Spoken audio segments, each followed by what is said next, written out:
मुझे विश्वास है आप सूर्य को अर्घ देना प्रारंभ करिए।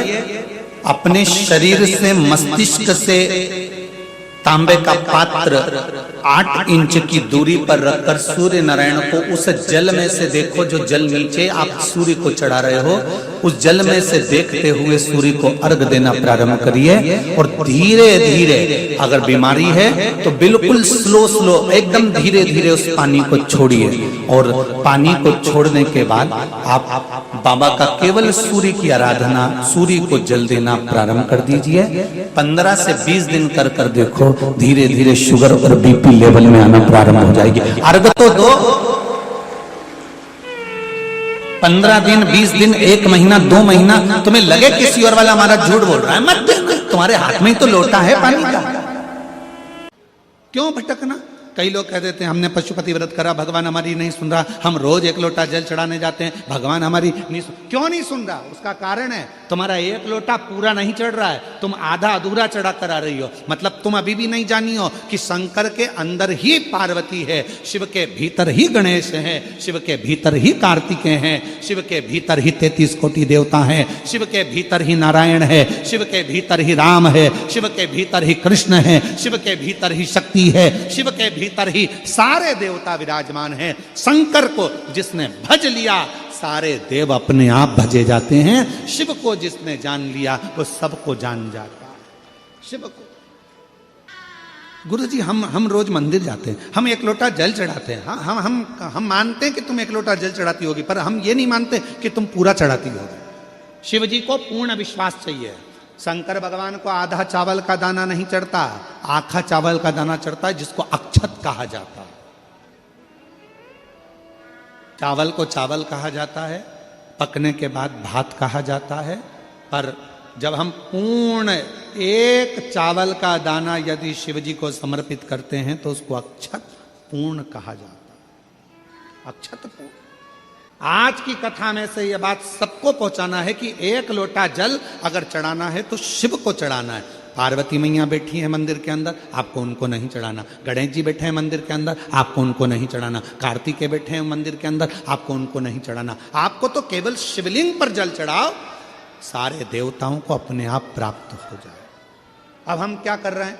इधर भी चढ़ाने जा रहे हैं, उधर भी चढ़ाने जा रहे हैं, उधर भी चढ़ाने जा रहे हैं। वही 1 लोटा जल है, यहां से चालू हुए, सारे मोहल्ले में चढ़ा दिया, फिर शिव जी के पास चढ़ा दिया। स्वीकृत नहीं। ये सुंदर बात है महाराज। सूर्य नारायण भगवान को जब जल चढ़ाया जाता है, को जल चढ़ाते समय, और ना चांदी का, ना स्टील का, ना लोहे का, ना प्लास्टिक का, ना कांच का, ना सोने का कोई बर्तन, ना कांसे का, ना एल्युमिनियम का, ना पीतल का, केवल 1 पात्र होना चाहिए, वो है तांबे का। काय का पात्र होना चाहिए? तांबे का पात्र। और सूर्य नारायण भगवान को जब 8 इंच ऊपर तुम्हारा हस्त है, और जब हम सूर्य को जल चढ़ा रहे हैं, कैसे जल चढ़ाना है वो भी समझ लीजिए।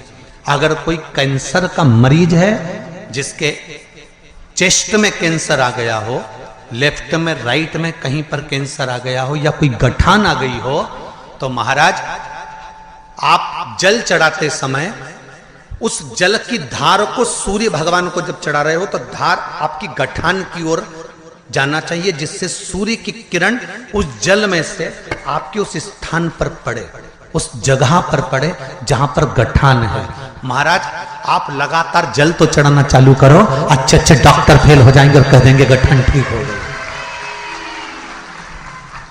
आपका लीवर और किडनी गड़बड़ कर रहा है, आप प्रतिदिन, आपका स्वास्थ्य गड़बड़ रहता है, आप प्रतिदिन ये ज्योतिष शास्त्र के अंतर्गत, रत्न शास्त्र के अंतर्गत, ये रत्न शास्त्र, ज्योतिष शास्त्र, रंग शास्त्र जो हमारे यहाँ है, रंगों के हिसाब से ये जितने रत्न होते हैं, माणिक हुआ, मोती हुआ, नीलम हुआ, मूंगा हुआ, पुखराज हुआ, ये क्यों कहते हैं ये पीला है, ये सफेद है, ये नीला है, ये लाल है, इसको शरीर में क्यों पहनाते हैं? उसका कारण होता है कि जब शरीर में पहनते हैं, सूर्य की किरण उसमें पड़ती है, हमारे शरीर पर वो कलर का इफेक्ट पड़ता है, उस कलर को शरीर पर लगता है, और शरीर पर लगता है तो हमारा शरीर धीरे धीरे, हमारी जो इंद्रियां हैं वो सही होने लगती हैं, काम सही होने लगता है। 5 स्थान बताए हैं, 2-5 मिनट में भी आपका ध्यान कितना केंद्रित होना चाहिए वो स्थान बताओ, कितना केंद्रित होना चाहिए।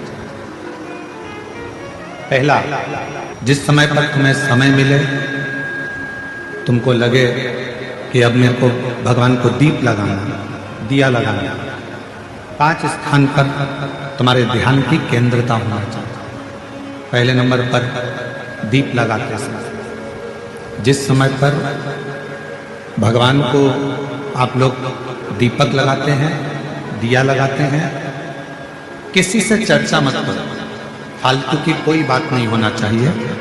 दीप लगाता मतलब ज्योति को उत्पन्न करना, और ज्योति को उत्पन्न करना मतलब ज्योतिर्लिंग को प्रकट करना।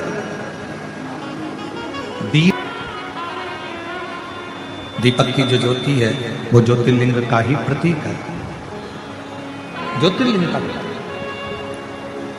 इसलिए दीपक लगाते समय व्यर्थ की किसी से बात ना करी जाए। दीपक लगाते समय किसी से व्यर्थ की बात ना करते हुए, जिस दीपक को आप प्रज्वलित कर रहे हो, जिस दीपक को आप लगा रहे हो, आपका ध्यान उस शिव की ज्योति में केंद्रित होना चाहिए।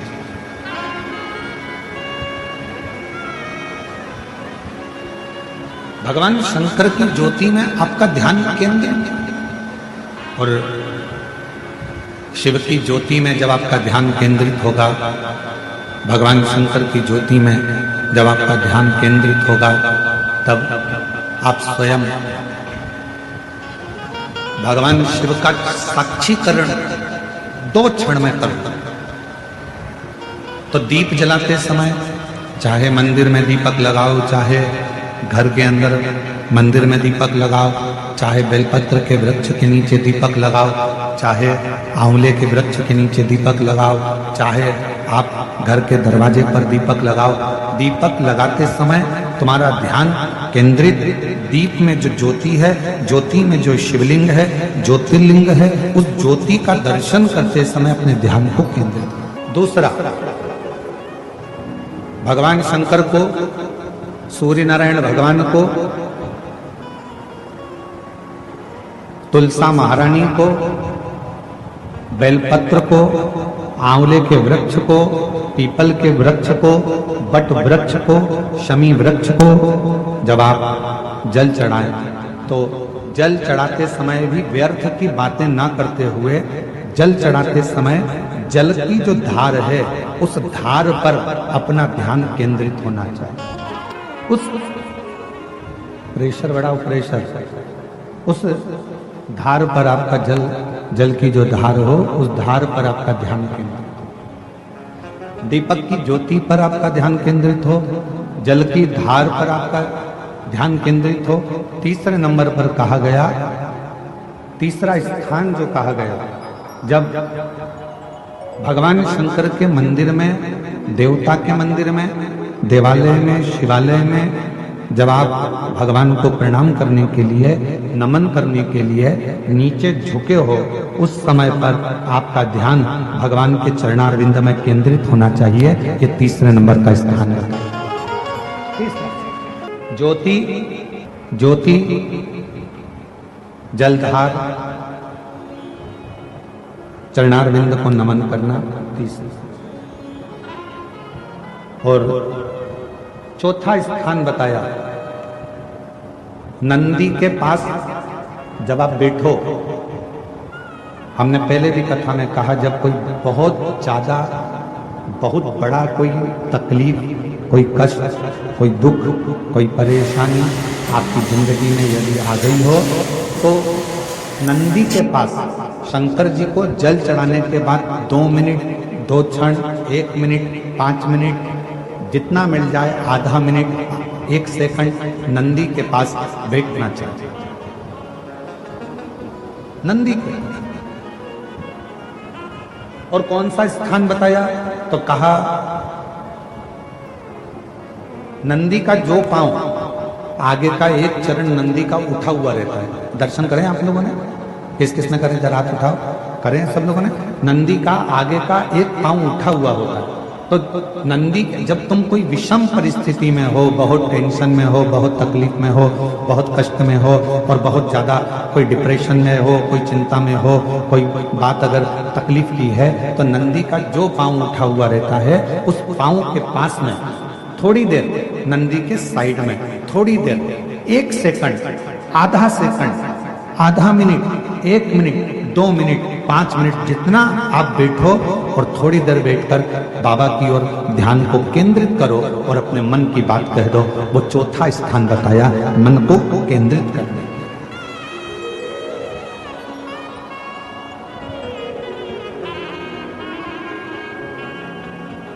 पांचवा स्थान, जब सही मार्ग नहीं मिल रहा हो, कोई सही रास्ता नहीं प्राप्त हो रहा हो, सही मार्ग नहीं मिल रहा हो, तो पांचवा स्थान, यदि मेरे महादेव के शिवलिंग के ऊपर जलाधारी लगी हो, तो मंदिर में गए, शिवालय में गए और भगवान शंकर के शिवलिंग के ऊपर यदि जलाधारी लगी हो, तो जब आप भगवान शंकर के मंदिर से बाहर निकल रहे हो, तो बाहर निकलते समय अगर आपको दरवाजे पर खड़े होकर जलाधारी का यदि दर्शन हो जाए, तो 2 क्षण के लिए उसका दर्शन भी केंद्रित कर सकते हो। ये 5 स्थान ऐसे हैं जिन स्थान पर अपने भगवान के चरणारविंद को, भगवान के दर्शन को केंद्रित किया है।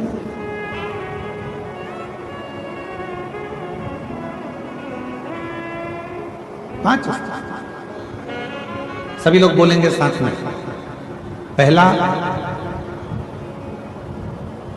जम के बोलो जरा, जम के बोलो, आवाज नहीं आ रही है। दीपक की ज्योति। दूसरा, जम के बोलो जरा, जल की धार। तीसरा, चरणों को प्रणाम करना। चौथा, नंदी के पास में, चरण के पास में बैठकर अपने मन की दशा को कहना। और पांचवा, भगवान के ऊपर जो जलाधारी लगी होती। अगर कोई बच्चा एक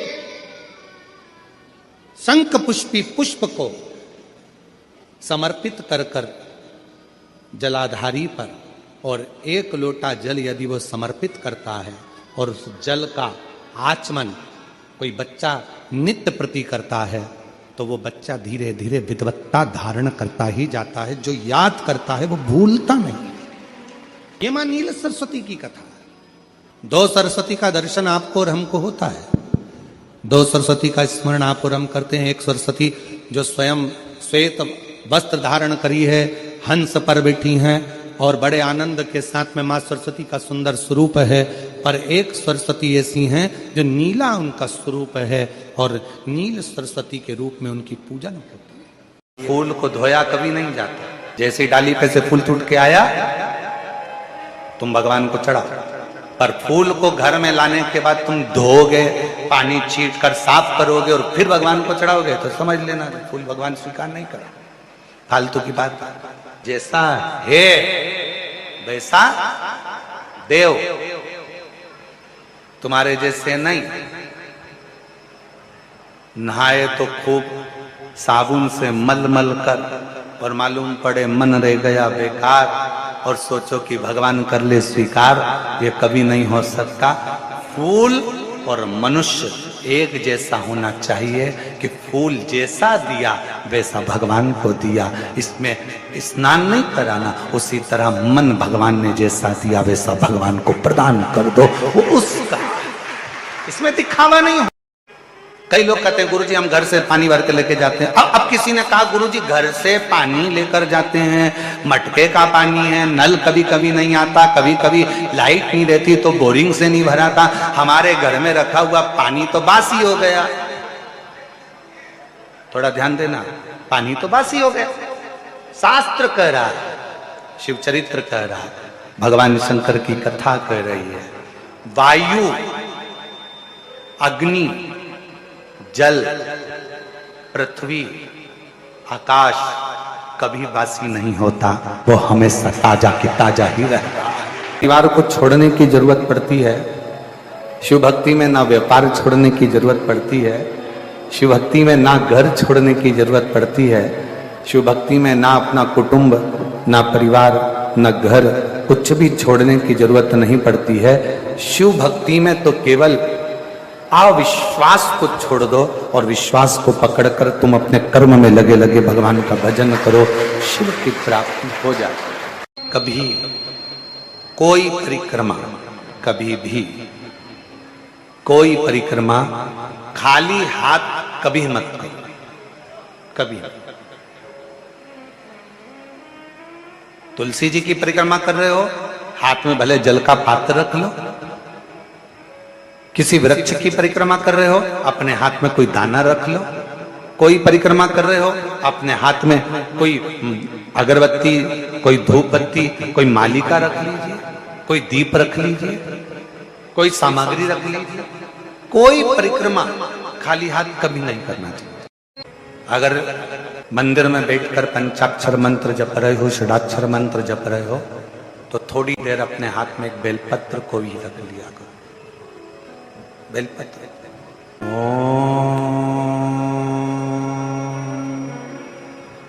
नमः शिवाय। उस बेलपत्र को हाथ में रखकर दोनों हाथों से वंदन कर कर, खाली हाथ नहीं, दिल से प्रार्थना करते हुए, हृदय से विनय करते हुए, निवेदन करते हुए, दिल से प्रार्थना करते हुए, फिर उस बेलपत्र को अपने हृदय की कामना कर कर, विनय कर कर, निवेदन कर कर शिव जी को समर्पित करो, भगवान शंकर को चढ़ाओ। फिर भगवान शिव को वो बेलपत्र समर्पित करो, शंकर जी को वो बेलपत्र चढ़ाओ। शिव के मंदिर, शिवालय पहुंचते हो, शंकर से अपने मन का भाव कहने के लिए पहुंचते हो, शंकर उस मन के भाव को पूर्ण जरूर करता है, पूर्ण जरूर करता है। ध्यान से सुनिएगा महाराज, बहुत अच्छी कथा, बहुत सुंदर प्रश्न है कि मंदिर क्या हम सवेरे और शाम को ही जा सकते हैं? आप अगर गणेश जी के मंदिर जा रहे हो, राम जी के मंदिर जा रहे हो, आप कृष्ण के मंदिर जा रहे हो, आप दत्त भगवान के मंदिर जा रहे हो, आप किसी अन्य देवता के मंदिर जा रहे हो, तो सुबह और शाम जाइए। पर यदि आप शंकर और जगतजननी जगदम्बा के मंदिर में, दुर्गा के मंदिर में, भवानी के मंदिर में अगर जा रहे हो, तो कोई समय नहीं है। क्यों? क्योंकि मां और बाप के रूम में बेटा कभी भी जा सकता है। माता और पिता तो बाहें पसारे खड़े हैं।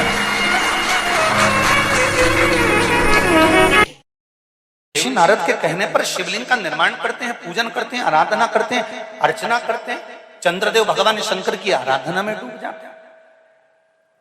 और आराधना करते करते करते करते करते भगवान शंकर प्रकट नहीं हुए, तब चंद्र और दुबले होते चले गए, और दुर्बल होते चले गए। शरीर चंद्रदेव का टेढ़ा होने लगा, क्योंकि केवल हड्डी का कंकाल चंद्रदेव का रह गया। मांस काया टपक टपक कर गिरती रही, और चंद्रदेव की काया जब और शिथिल होती गई, एकदम दुर्बल होते चले गए। सारे पूरे महीने में चंद्र की स्थिति देखना और शुक्ल पक्ष के द्वितीया तिथि के चंद्र की स्थिति देखना। शुक्ल पक्ष का द्वितीया का जो चंद्रमा होता है वो एकदम पतला, कमजोर और वक्रीय सा होता है। किस किस ने करें दर्शन? करें आप लोगों ने दूज के चंद्रमा के? एकदम पतला, कमजोर, दुर्बल, वक्रीय सा नजर आता है। तब चंद्रदेव को देखा भगवान शंकर ने और लगा कि अब इसके प्राण रहने वाले नहीं। तब भगवान शंकर दौड़कर उस शिवलिंग में से प्रकट हो जाते हैं, चंद्र की काया ठीक कर देते हैं। तो चंद्र कहता है आप कृपा करो। भगवान ने उसी चंद्र को, द्वितीया के चंद्र को अपने मस्तक पर धारण कर लिया, और द्वितीया के चंद्र को मस्तक पर धारण कर कर भगवान शंकर ने कह दिया कि सुनो चंद्रदेव, आज शुक्ल पक्ष की द्वितीया तिथि है, जिस दिन मैंने आपको अपने मस्तक पर धारण करा है। जो भी शुक्ल पक्ष की द्वितीया तिथि को चंद्र का दर्शन करेगा उसकी जिंदगी में कभी रोग से वो ग्रसित नहीं होगा। हम पहले भी कथा में कहे, आज फिर कहते हैं, जिसकी लीवर, किडनी, जिसकी काया बेकार हो रही हो, चमड़ी सफेद पड़ रही हो, काले काले छट्टे पड़ रहे हो, सोराइसिस जैसी बीमारी हो गई हो, कैंसर जैसा रोग हो गया हो, बड़े से बड़ा रोग, अगर किडनी, लीवर कितना भी बेकार से बेकार हो गया, डैमेज से डैमेज हो गया, उसको शुक्ल पक्ष के द्वितीया चंद्रमा का दर्शन करना चाहिए। और शुक्ल पक्ष के द्वितीया चंद्रमा का दर्शन कर कर प्रदोष काल के समय पर, कौन सा काल? शाम के समय। प्रदोष काल मालूम है सबको? सूर्य जब डूबता है उसके 45 मिनट पहले से सूर्य डूब जाए उसके 45 मिनट बाद प्रदोष काल का क्रम है। चंद्रदेव का दर्शन कर कर कच्चे दूध का छींटा, सफेद पुष्प चंद्र को समर्पित करो, सफेद चंदन का छींटा चंद्रदेव को दीजिए।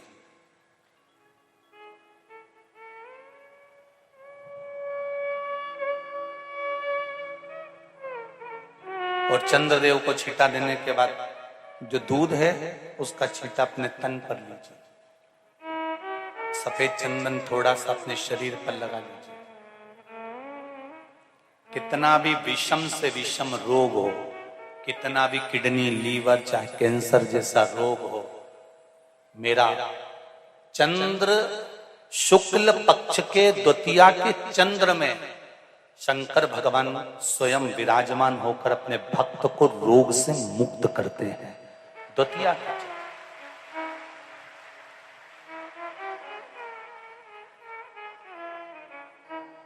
जम के बोलो, कौन सी तिथि है? शुक्ल पक्ष के द्वितीया तिथि का चंद्र का दर्शन व्यक्ति को जीवन का सुख देता है। जिसके आंखों में तकलीफ हो, श्रवण शक्ति में तकलीफ हो, बोलने में, मुख में तकलीफ उत्पन्न होती हो, भारी से भारी रोग, शुक्ल पक्ष की द्वितीया तिथि को भगवान शंकर ने चंद्रदेव को अपने मस्तक पर धारण करा। तो शंकर भगवान ने कह दिया, सुनो चंद्रदेव, आज शुक्ल पक्ष की द्वितीया तिथि को मैंने आपको अपने मस्तक पर धारण करा है। संसार में रहने वाला, मृत्यु लोक में रहने वाला, चाहे देवलोक में रहने वाला, चाहे जिस लोक में वो निवास कर रहा है, अगर शुक्ल पक्ष के द्वितीया तिथि के चंद्रमा का दर्शन करेगा तो वो रोग से मुक्त रहेगा। अब हमारे यहाँ इतनी अच्छी अच्छी तिथियां दी हैं, कैलेंडर तक में लिखा हुआ है कि चंद्र दर्शन। जो कर्जे में डूबे हैं ना, बहुत कर्जा देना है गुरुजी, बहुत तकलीफ में जिंदगी चल रही है। हम बहुत जगह जाते हैं, प्रार्थना करते हैं, निवेदन करते हैं, बहुत जगह जाकर हम कहते हैं, प्रार्थना करते हैं, निवेदन करते हैं, रिटर्न बड़ा रहता है। हम बहुत जगह जाकर बोलते हैं, बहुत कर्जा है गुरुजी, बहुत कर्जा, बहुत कर्जा। हमने पहले भी कहा, कर्जे का मतलब ही है कर कर कर जा, उसी का नाम है पहले।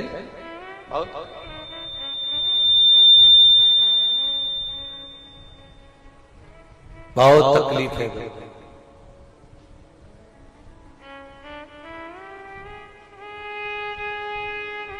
दूध के अंदर कुछ मात्रा में शक्कर मिलाकर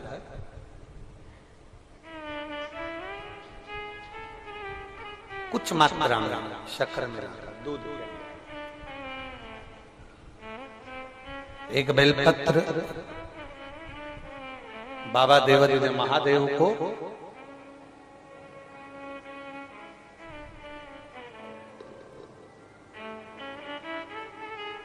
भगवान शिव को जब आप समर्पित करें तो जैसे ये शिवलिंग है और शिवलिंग की जो जलाधारी है, जलाधारी की ओर इस डंडी का मुख, जलाधारी की डंडी की, जलाधारी की ओर इस डंडी का मुख, ये से जलाधारी इधर है तो ये डंडी का मुख शिवलिंग पर इधर की ओर।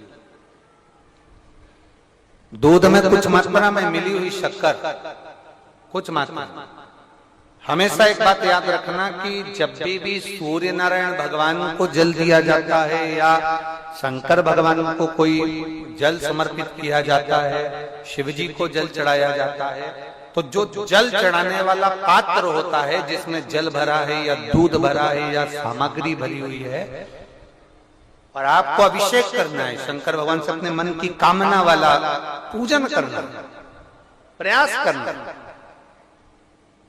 शक्कर डाल दी, कई लोग उसमें दूध में शक्कर को हिला दिए, मिला दिया ना, जल भरा, जल में कुछ आ गया, उंगली डालकर निकाल दिया या कोई पत्ते से या कोई फूल से या कोई सामग्री से निकाल दिया ना।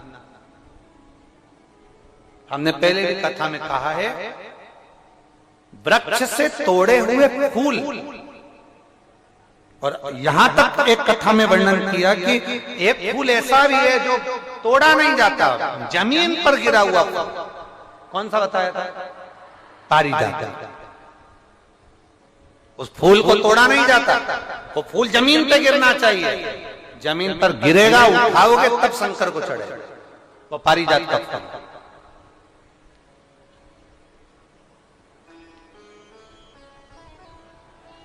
वो पारिजात का पुष्प, पुष्प का एक नियम है। अब वृक्ष से फूल तोड़े आपने और उसको धो दिया, वृक्ष को, टूटे हुए फूल को तुमने धो दिया या पानी के पात्र में उसको डाल दिया, पानी के पात्र में भी अगर उसको डाल दिया, तुम्हारे पास बाल्टी है, कमंडल है जिसमें पानी भरा हुआ है, लोटा है जिसमें पानी भरा हुआ है, उसमें फूल डाल दिया तुमने, वो फूल भगवान को समर्पित कर रहे हो, निकाल कर वो फूल भगवान शंकर कभी स्वीकार नहीं करेगा, कभी नहीं स्वीकार करेगा, कोई देवता उस पुष्प को कभी स्वीकार नहीं करेगा।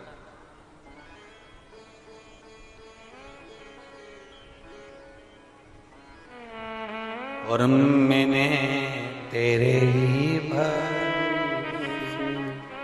बाबा तेरे ही भरोसे, आप विश्वास के साथ उसको भजोगे, उसको विश्वास के साथ रमोगे, वो प्राप्ति होगी।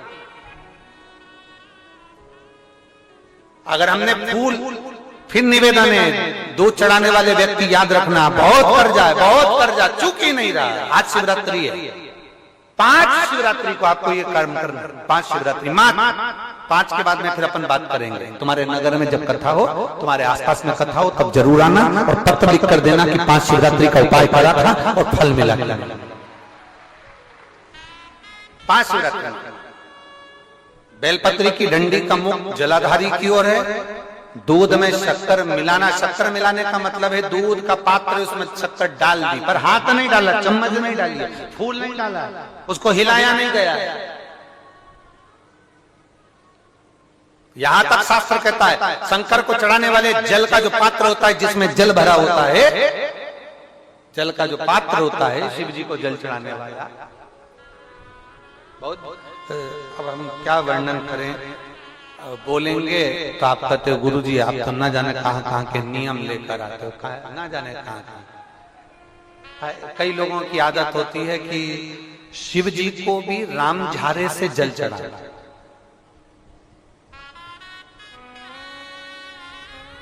राम झारा देखा है आप लोगों ने? एक इतना बड़ा कलश होता है, उसमें एक टोंटी लगी होती है, एक टोंटी लगी होती है, उसको रामझारा कहते हैं। कई लोग शंकर भगवान पर भी रामझारे से जल चढ़ाते, रामझारे उसमें, क्योंकि जल भर लिया और वो टोंटी लगी, उसमें से पानी डाल, उसमें से जल चढ़ रहा ना। ये जिसने तुमको अकल दी है ना, शंकर भगवान को आप जाओ दूसरी जगह पर चढ़ सकता होगा, मेरे ठाकुर जी को, मेरे राम जी को, मेरे कृष्ण जी को, भवानी माँ को, सबको रामझारे से जल चढ़ा तो चल जाएगा, पर मेरे महादेव को जल रामझारे से नहीं चढ़ता। उसका कारण ये है, आप चढ़ाना है तो श्रृंगी से जल चढ़ा सकते हो, श्रृंगी से जल चढ़ा सकते, मना नहीं, और रामझारे से जल उसका केवल एक कारण है, रामझारे का जो जल होता है यहां से आने के बाद टेढ़ा मुड़कर जाता है, और मेरा भोला भंडारी तो सीधा सीधा है।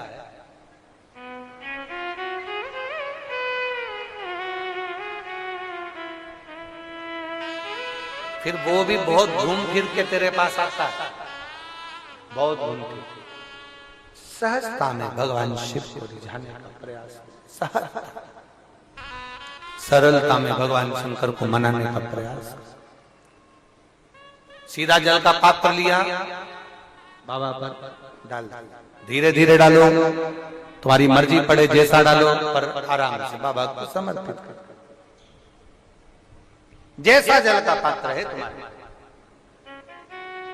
अब कोई कहता गुरुजी भगवान शंकर को जल चढ़ाने के लिए चांदी का लोटा चाहिए, तांबे का लोटा चाहिए, स्टील का लोटा चाहिए, पीतल का लोटा चाहिए, कांसे का लोटा चाहिए, मट्टी का लोटा चाहिए, कौन सा लोटा चाहिए? शिव पुराण में ये कुछ भी नहीं लिखा।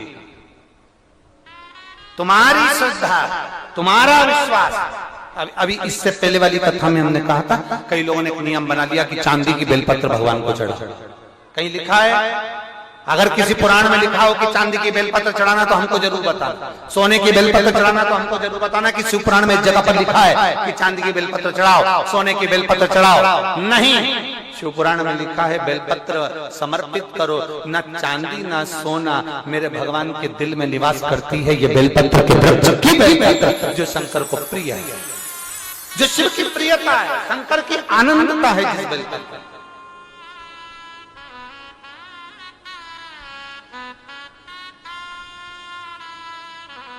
और भोले भंडारी रे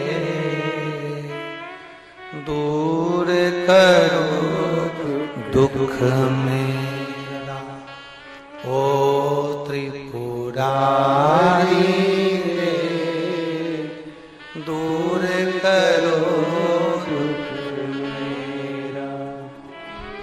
बड़ी दूर से आई बाबा, बड़ी दूर से आई बाबा, दूर करो दुख मेरा। हरे त्रिपुरारी दूर करो दुख मेरा। भोले भंडारी करो दुख मेरा। आप समर्पित करें। बेलपत्र की डंडी का मुख इधर, जलाधारी की ओर, जल चढ़ा, दूध चढ़ाया, शक्कर मिला हुआ, और दूध चढ़ाने के बाद में एक छोटे से पात्र में उस दूध को झेल लिया, फिर बाद में जल चढ़ाया। पहले पात्र में दूध को झेल लिया, उसके बाद में जल चढ़ाया, फिर जल चढ़ाया। वो जो दूध लेकर आए उसका एक बिंदी अपने दरवाजे पर या अपनी अलमारी पर या अपने व्यापार के स्थान पर दूध की एक उंगली, मात्र उतना ही दूध लेकर, उसको पीना नहीं है, उतना ही दूध लेकर आना है, केवल एक उंगली जो लग जाए द्वार। और थोड़ा मंदिर से थोड़ा जल्दी आने का प्रयास करना, क्योंकि वो दूध का जो पात्र है ना, कई लोग बहुत चतुर होते हैं, वो सूख जाता है तो उसमें एक्स्ट्रा पानी मिला लेते हैं, जिससे गीला हो जाता है, चिपका देते हैं। दुनिया में चतुर लोग बहुत सारे पड़े हुए हैं। थोड़ा जल्दी आ जाओ मंदिर से, जिससे वो दूध की एक बूंद जो दूध लेकर आए वो सूखे ना। उस दूध की एक बूंद भी अगर आपने 5 शिवरात्रि कर लिया, 5 शिवरात्रि के बाद बात करेंगे कि कर्जा कितना रह गया और कितना चूका, फिर बात करेंगे, बात विचार कर। वो शिव ओघड़ी है, शंभू ओघड़ी है। दूध में शक्कर मिलाकर चढ़ाने पर या गुड़ मिलाकर चढ़ाने पर या शंकर भगवान को जो अपन दूध में थोड़ी सी मिष्ठान डालकर जो दूध चढ़ाते हैं ना, उसका फल कितना होता है आप शिव महापुराण में उसको पढ़ सकते हैं, उसका स्मरण कर सकते हैं, उसका अध्ययन कर सकते हैं।